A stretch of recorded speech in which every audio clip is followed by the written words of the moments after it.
आपल्याला बनवायचे फ्लावर भजी।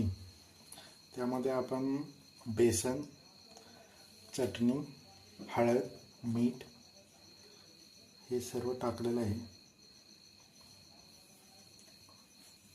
फ्लावरचे छोटे पीस पहिले करून घ्यावे, नंतर चटणी, बेसन, हळद, मीठ वगैरे सर्व टाकून घ्यावे। कॉर्नफ्लॉवरचे पीठ थोडे टाकावे, त्याच्यानंतर थोडं पाणी ॲड करावं त्यामध्ये।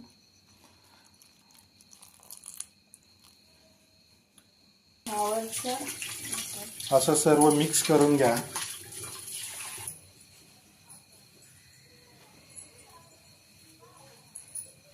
तेल तापवण्यासाठी ठेवायचे।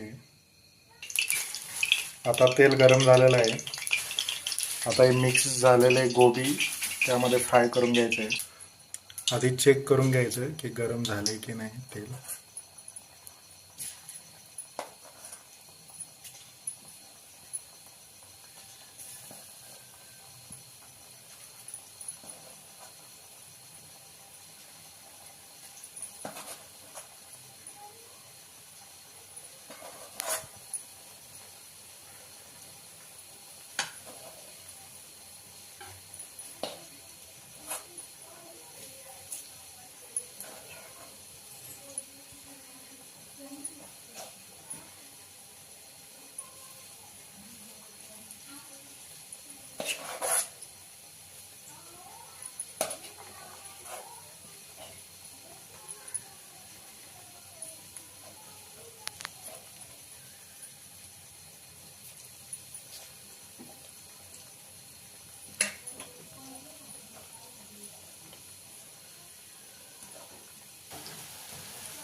पूर्ण फ्राय होईपर्यंत त्याला कढईमध्ये फ्राय करायचं आहे।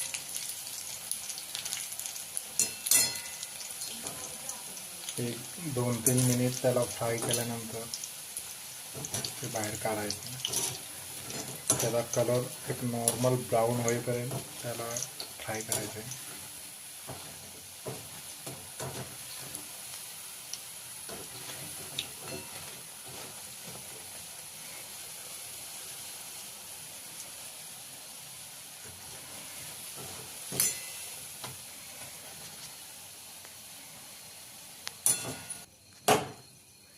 आता पूर्ण फ्राय